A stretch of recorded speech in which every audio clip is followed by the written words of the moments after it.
ये रेडियो खास है, ये चैनल खास है और ये वीडियो है खास उन लोगों के लिए जो रेडियो के चाहने वाले हैं और एक लेजेंडरी रेडियो को देखकर उनके मन में जो है अति उत्साह आ जाता है। ये वीडियो 2 मिनट नूडल वालों के लिए नहीं है, लंबा रहने वाला है। तो चलिए साथियों शुरू करते हैं इस लेजेंडरी रेडियो का रिव्यू वीडियो।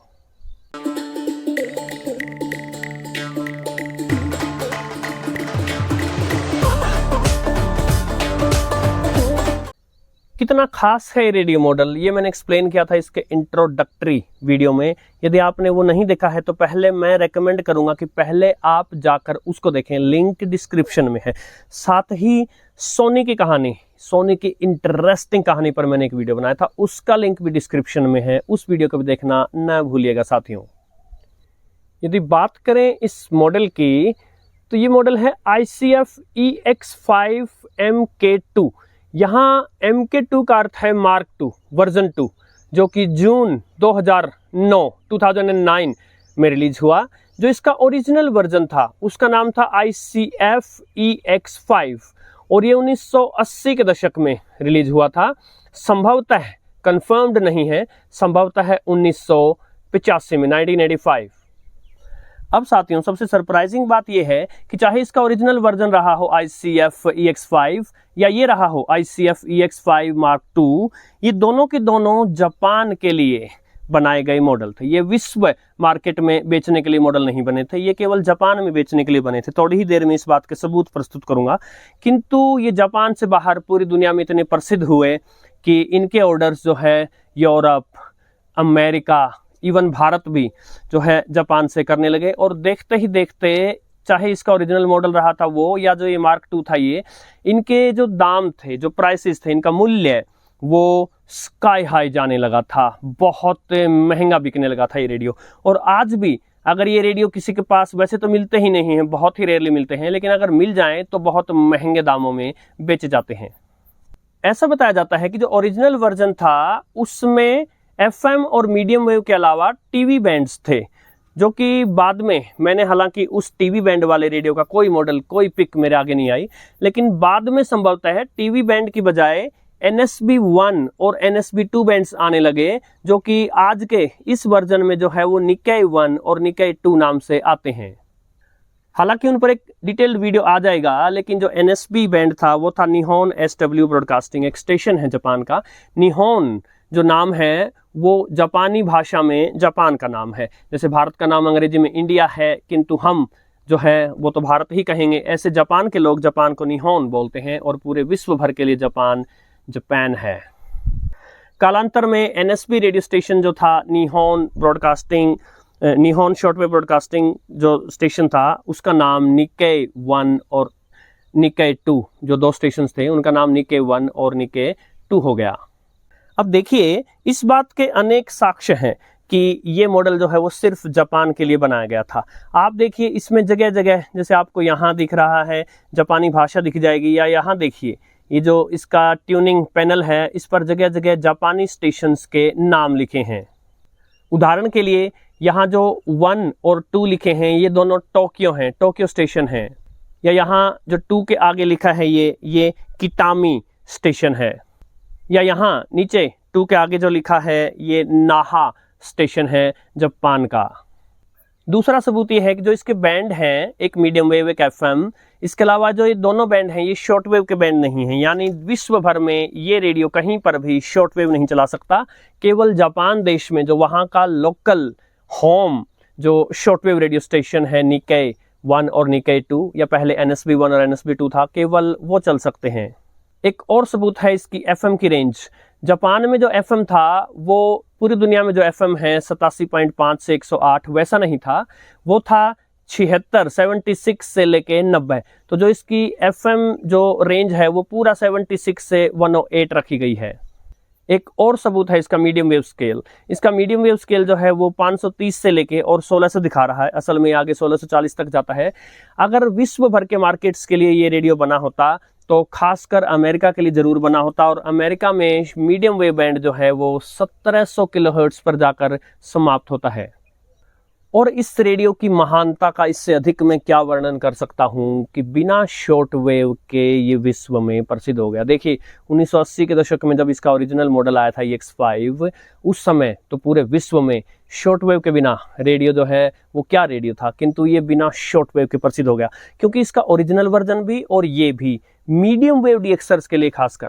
वैसे मैं बता दूं एफएम के लिए भी ये सुपर्ब रिसेप्शन वाला रेडियो है, किंतु मीडियम वेव के लिए जो इसकी सेलेक्टिविटी है, जो इसकी सेंसिटिविटी है और जो इसमें सिंक्रोनस डिटेक्शन का बहुत ही एक्सट्रीमली वेल एग्जीक्यूटेड फंक्शन है, उसके चलते जो है ये विश्व भर के लोगों के मन में बस गया।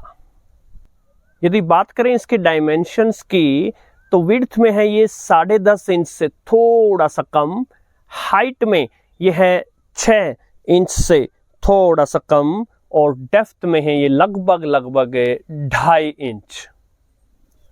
भार में ये 1 किलोग्राम वजन का है। इनफैक्ट मैं बताऊं डीएक्सर्स के लिए जो है ये एक वरदान तो है ही, किंतु जब मैं इसमें मीडियम वेव डीएक्सिंग कर रहा था तब मेरे हाथ दुखने लगे थे। और इसका जो ये विप एंटेना है एफएम के लिए, ये 5 एलिमेंट्स वाला एंटेना है और 36 से लेकर 37 इंच तक का लंबा, अच्छा खासा लंबा और मजबूत मोटा एंटेना है। सोनी के स्टैंडर्ड्स वाला एंटेना है। साथ ही बता दूं मीडियम वेव डीएक्सर्स के बीच में ऐसे ही प्रसिद्ध नहीं हो गया। इसके अंदर जो फेराइट रॉड है, जो फेराइट बार है, उसका डायामीटर है 12 mm 1.2 सेंटीमीटर और उसकी लंबाई है कुछ 18 सेंटीमीटर यानी 7 इंच से कुछ ज्यादा। तो अच्छी खासी फेराइट रॉड इसके अंदर है। साथ ही ये भी बता दूं जो सिंक यानी सिंक्रोनस डिटेक्शन का जो इसमें ऑप्शन दिया गया था 80 के दशक में, वो अपने समय के हिसाब से जो है एक रेयर चीज थी, एक दुर्लभ चीज थी और अपने समय से कहीं आगे का मॉडल था ये। अब बात कर लें इसकी लुक्स की, बिल्ड क्वालिटी की, तो देखिए 80 के दशक के हिसाब से ये मॉडल जो है अल्ट्रा मॉडर्न मॉडल था। आज भी किसी भी एंगल से ये एक मॉडर्न रेडियो लगता है। जो प्लास्टिक का मटेरियल इसमें यूज हुआ है, अच्छा खासा मजबूत जो है मटेरियल यूज हुआ है और जो इसका ये लार्ज डिस्प्ले एरिया है वो इसके लुक्स में 4 चांद लगाता है। और जितने भी बटन हैं, इस टाइप के बटन जो हैं, ये बहुत ही क्वालिटी बटन हैं, समय के साथ खराब हो जाएंगे ऐसा लगता ही नहीं। यदि बात कर लें इसकी टेक्निकल स्पेसिफिकेशंस की, तो जैसे मैंने बताया एफएम बैंड जो है वो 76 से 108 मेगाहर्ट्ज था, यानी विश्व भर में कहीं भी ले जाइए आपको हर जगह के एफएम ये चला सकता है। साथ ही मीडियम वेव बैंड जो है वो 530 से शुरू होकर और 1640 किलोहर्ट्ज तक जाता है। और दोनों में ही चाहे एफएम हो या मीडियम वेव हो, एक और खास जबरदस्त बात इसकी है लीनियर स्केल। लीनियर स्केल के बारे में बताना चाहूंगा।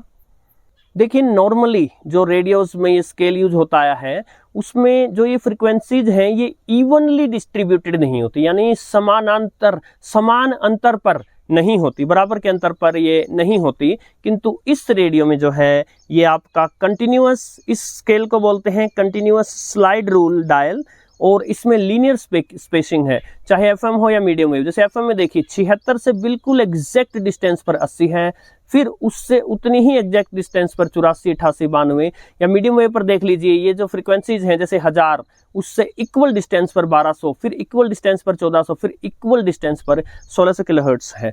जो पहले की ट्यूनिंग टेक्नोलॉजी थी उसमें क्योंकि कैपेसिटर जो है आपके डायल के चेंज करने से कैपेसिटर की कैपेसिटेंस वो एक निश्चित अंतर की बजाय जो है कम ज्यादा आगे बढ़ती है, तो फ्रीक्वेंसी डिस्प्ले पैनल को भी वैसा ही रखना पड़ता था। यानी आप नॉर्मल रेडियोस में देखेंगे तो उनमें इन फ्रीक्वेंसीज के बीच में बराबर का अंतर आपको नजर नहीं आएगा। ये भी इसकी एक खास बात है। इसके अलावा जैसे मैंने पहले बताया था शॉर्ट वेव बैंड आपको नहीं मिलेगा। निकाय 1 और निकाय 2 ये 2 स्टेशंस हैं और यहाँ 3 ऑप्शन दिए गए हैं, 3 मेगाहर्ट्ज बैंड में, 6 मेगाहर्ट्ज बैंड में और 9 मेगाहर्ट्ज बैंड में।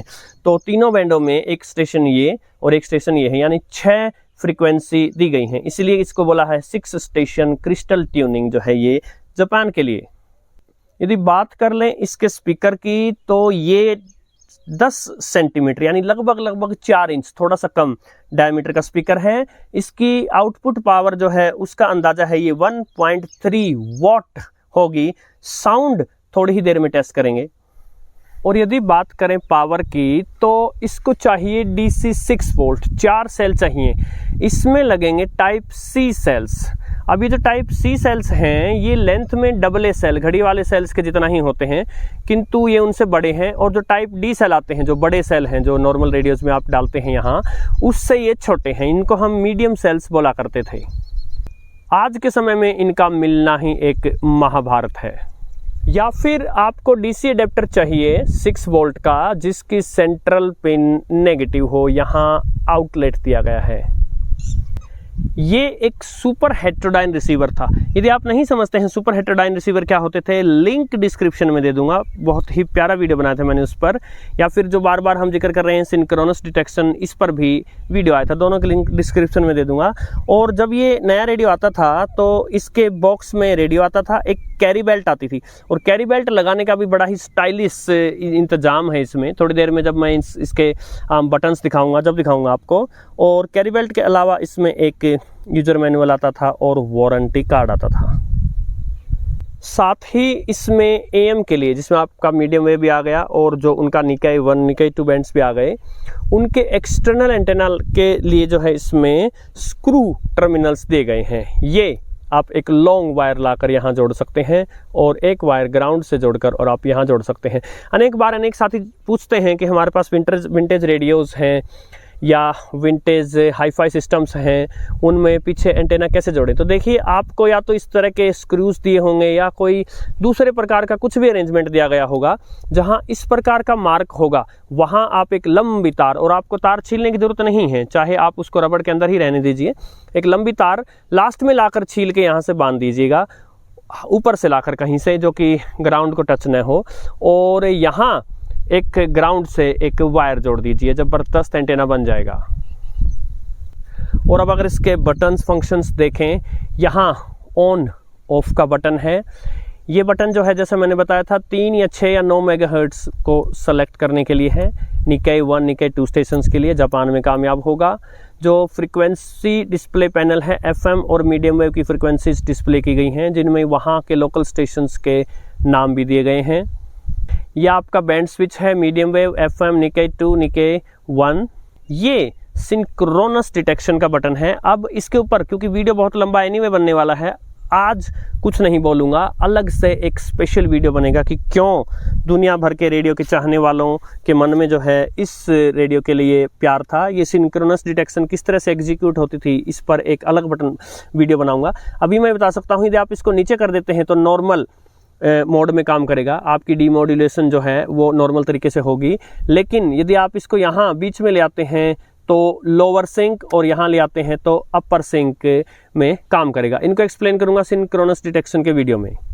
इसके साथ साथ टोन कंट्रोल स्विच दिया गया है, मुझे बड़े प्यार लगते हैं ऐसे स्विचेस। हाई टोन, लो टोन। लो टोन में बेस बढ़ जाता है और हाई टोन जो है वो थोड़ा सा ट्रेबल साइड जाती है।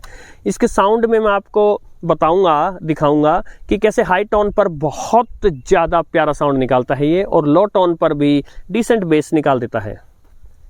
इसकी राइट साइड में बड़ा सा ट्यूनिंग नॉब है, ट्यूनिंग व्हील है, और वॉल्यूम व्हील है इसमें। और साथ में आपको एएम के लिए सेंसिटिविटी कंट्रोल करने का स्विच दिया गया है। हाई पे अगर आप करते हैं तो ये हाई सेंसिटिव हो जाएगा रेडियो, यानी दूर के स्टेशंस पकड़ने में आपको सुविधा होगी। लेकिन यदि आपके आसपास मीडियम वेव स्टेशंस हैं और बहुत ज़्यादा स्ट्रॉन्ग हैं और दूसरे स्टेशंस को दुखी परेशान कर रहे हैं, तब आप इसको लो पे ले जा सकते हैं। और साथ ही यहाँ हेडफोन जैक दिया गया है 3.5 mm। हेडफोन्स पर इसके साउंड की क्वालिटी काफ़ी डिसेंट है, हाई और लो टोन दोनों में। यदि देखें इसकी लेफ्ट साइड में, तो यहाँ कैरी बेल्ट लगाने के लिए जगह है, जो कि दूसरी साइड इसके ठीक अपोजिट नहीं है बल्कि पीछे है। पिछली साइड यदि देखें तो यहाँ है वो दूसरी तरफ की कैरी बेल्ट लगाने की जगह, काफ़ी अनयूजुअल है। साथ ही जैसा कि मैंने बताया था, स्क्रू टर्मिनल्स हैं एंटेना के लिए और सेल्स डालने के लिए पैनल है। चूँकि मैंने बताया था ये जापान की लोकल मार्केट के लिए ही, जापान में बेचने के लिए ही ये मॉडल बना था, तो सारी जो इसमें जो भी लिखा है वो मैक्सिमम जापानीज़ में है। इसको मैंने गूगल लेंस का यूज़ करके ट्रांसलेट करके देखा था। इसमें से मैक्सिमम जो है वो सिक्योरिटी वार्निंग्स ही हैं, किस तरह से सिक्योर तरीके से चलाना ही से। साथ ही एक ख़ास चीज़ दिखाना चाहूँगा, जो इसकी ट्यूनिंग नीडल है, क्या हाई क्वालिटी है दोस्तों। और इस ट्यूनिंग नीडल के अंदर यहाँ है एलईडी दिया गया है ट्यूनिंग इंडिकेटर, जब आपका कोई स्टेशन साफ़ होता है तो ये ऑन होता है, और जब इसने कोई स्टेशन नहीं पकड़ा तो ये ऑफ होता है। एक और ख़ास बात है, जितना स्ट्रॉन्ग आपका स्टेशन को ये रेडियो पकड़ता जाएगा उतना ज़्यादा तेज़ी से ये एलईडी जलेगी। तो कई बार आपका स्टेशन अच्छा खासा रिसेप्शन नहीं आ रहा तो ये मीडियम सा जलेगी, लेकिन अगर फुल कनेक्शन आपका भिड़ गया है स्टेशन का रिसेप्शन तो ये फुल जलेगी। और अब इतने लंबे अंतराल के बाद हम तैयार हैं इसका साउंड सुनने के लिए। जो धैर्य आपने दिखाया है उसके लिए बहुत बहुत धन्यवाद आपका। मैंने इसको मीडियम वेव बैंड पर ट्यून कर दिया है 819 किलोहर्ट्ज़ इंद्रप्रस्थ।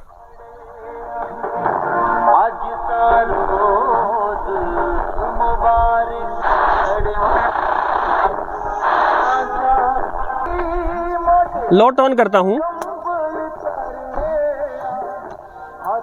हाई टोन,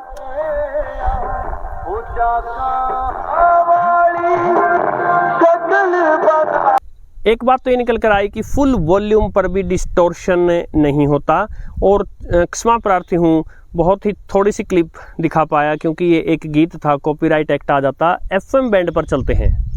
और फिल्म बनाना चाहते थे अमृत कुंभेर सौंधाने, लेकिन ये फिल्म एक सपना बनकर ही रह गई।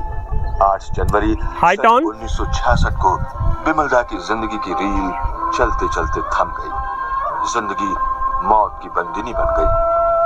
बिमलदा नहीं लो टोन, लेकिन अपनी महान कृतियों के रूप में वो जो कुछ छोड़कर गए हैं। इस प्रकार जो ट्रेबल साइड की ध्वनियां हैं वो तो बहुत ही प्यारी निकल कर आती ही हैं।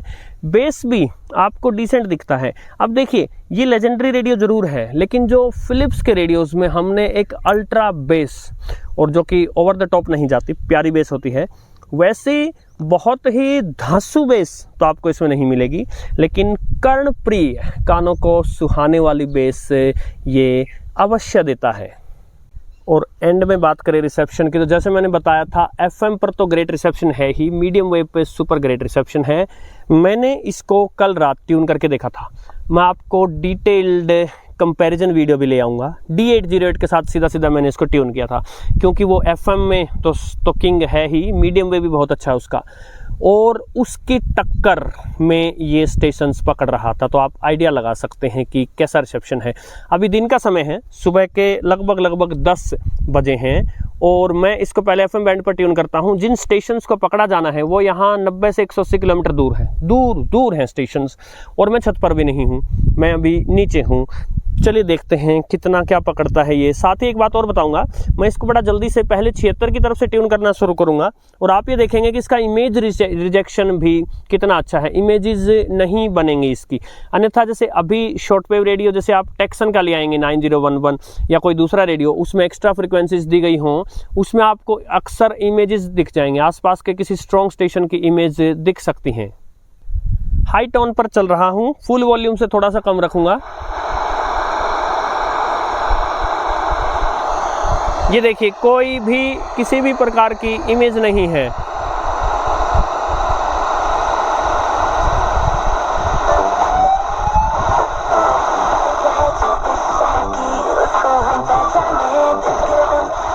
संडे, हॉलीडे, ये दिन जो है बड़े प्यारे होते हैं भाई। एक तो बॉस की शक्ल में प्रेशर नहीं होता, सबसे बेस्ट दिन है। तो चलिए फिर आइए वीकेंड का फील लेते हैं यहाँ पे। आज है good morning everyone. Radio city है इस टाइम हरियाणा का नंबर 1 रेडियो स्टेशन। सार्थक एंड रॉकी को आप यहाँ पे सुन। रेडियो सिटी, इससे पहले जो धुंधला पकड़ा था वो रेडियो सिटी था दिल्ली वाला, और ये रेडियो सिटी है हिसार वाला, 90 किलोमीटर दूर है यहाँ से। और देखिए कितना क्लियर पकड़ा है दिन के समय, और नीचे इसी से अंदाजा लगा लीजिए क्या सेंसिटिविटी थी इसकी। अर्थ डे जब आता है तो लोग तभी बात करते हैं इस पे, लेकिन आज बहुत से लोगों को नहीं पता था कि पेपर बैग डे मनाया जाता है। तो इसी पर हम बात, ये लो टोन का साउंड है, उसको थोड़ा सा कम करो और पेपर पे शिफ्ट करो। बिल्कुल सही बात है। और ये हाई टोन, वातावरण को नुकसान।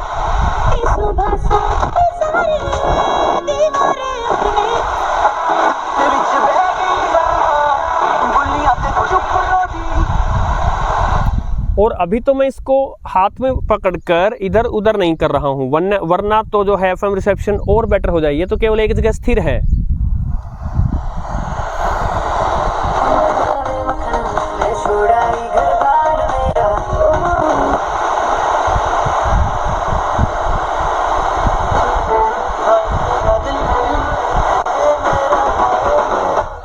एक बात और बता दूं, ट्यूनिंग काफी एक्यूरेट है। अभी जो ये मैंने लगाया है ये 98.3 रेडियो मिर्ची दिल्ली का है, 180 किलोमीटर दूर यहाँ से, और 100 से थोड़ा पहले ही है इसकी ट्यूनिंग नीडल 98.3 के आसपास। बिल्कुल एक्यूरेट ट्यूनिंग है। बहुत सारे रेडियोज में, खासकर एनालॉग ट्यूनिंग वाले रेडियोज में एक्यूरेट ट्यूनिंग आपको मिलती नहीं है, लेकिन इसमें FM पर भी और मीडियम वेव पर भी जबरदस्त एक्यूरेट ट्यूनिंग है।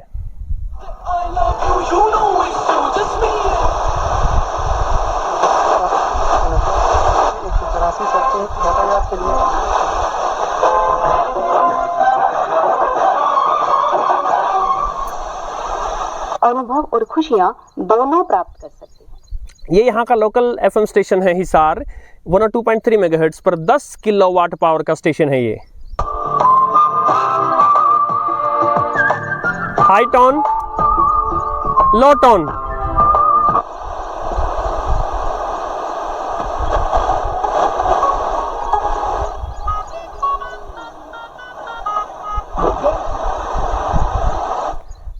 इस प्रकार इसने दिन के समय में, और वो भी नीचे छत पर नहीं, जगह जगह स्टेशन से पकड़े। अगर ये कहीं मार भी खा सकता है D808 से, तो केवल वहीं खाएगा जहां स्टेशन बहुत नज़दीक हैं। वहां पर क्योंकि उसमें DSP चिप है, उसकी सर्किटरी DSP चिप में जो है वो बहुत ज़्यादा कंपोनेंट्स थोड़ी सी जगह में आ गए हैं, तो सर्किटरी जो है बेटर होती है। उस वजह से स्टेशंस के बीच में स्पेसिंग अच्छी हो जाती है। दो बहुत ही क्लोज स्टेशंस के बीच में अंतर करना रेडियो के लिए इजी हो जाता है। इसको हम सेलेक्टिविटी बोलते हैं। इसकी सेलेक्टिविटी उसकी टक्कर नहीं दे पाएगी, इस वजह से ये पीछे रह जाए तो रह जाए, अन्यथा ये D808 से पीछे नहीं है। और अब चल लिया जाए मीडियम वेव बैंड पर। दिन का समय है, स्टेशन से बहुत दूर हैं और बहुत सारे स्टेशंस तो बंद ही हो जाते हैं क्योंकि 10 भी बज चुके। फिर भी देखते हैं, ट्राई करते हैं इस बैंड को। मैंने रात के समय ट्यूनिंग करके देखी थी, जैसे 1422 किलोहर्ट्ज़ पर रात के समय, शाम के समय आता है चाइना रेडियो इंटरनेशनल, उसकी उर्दू सर्विस चल रही होती है, और उसके ठीक बगल में 1413 किलोहर्ट्ज़ पर BBC चल रहा होता है, और उसी फ्रिक्वेंसी पर राजस्थान का एक स्टेशन चल रहा होता है, संभवतः कोटा हो, 1413 किलोहर्ट्ज़ पर, जो कि रेडियो की डायरेक्शन बदल देने से, ओरिएंटेशन बदल देने से चलता है। तीनों को पकड़ रहा था ये, और 1413 और 22 यानी बिल्कुल सटे हुए स्टेशंस जो हैं, और उनमें भी 22 वाला स्टेशन बहुत स्ट्रॉन्ग सिग्नल छोड़ा जाता है चाइना रेडियो इंटरनेशनल के द्वारा। उसके बावजूद जो है इसने उन दोनों स्टेशंस को अलग अलग पकड़ा। ट्यूनिंग थोड़ा सा करने पर थोड़ी दूर जाकर दोनों स्टेशंस को पकड़ा, यानी सेलेक्टिविटी भी और सेंसिटिविटी भी लाजवाब। No words. अभी के समय देखते हैं क्या कर सकता है।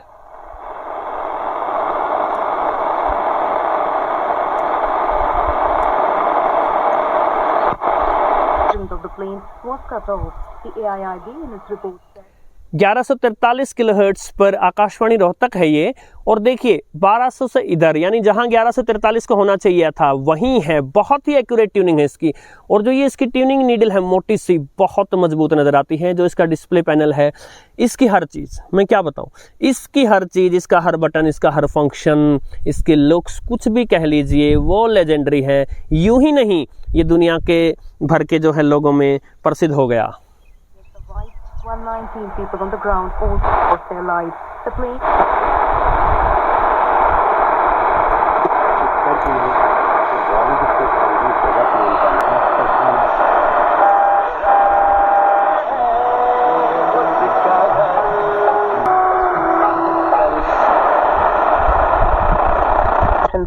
that in the second phase of special intensive revision ये 819 किलोहर्ट्ज़ पर इंद्रप्रस्थ है। समाचार चल रहे हैं अभी सुबह 10 बजे वाले।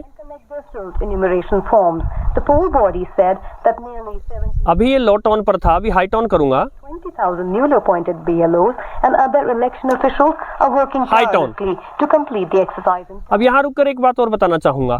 जो 819 पर दिल्ली है, इंद्रप्रस्थ है, और जो 1143 पर रोहतक है, ये तो स्ट्रॉन्ग स्टेशन है आसपास के। रोहतक नजदीक का रह गया और दिल्ली स्ट्रॉन्ग रह गया।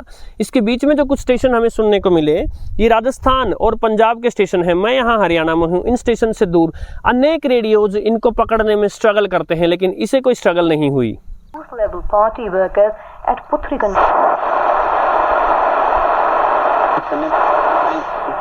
और वहाँ गांगुली जी हुआ करते थे।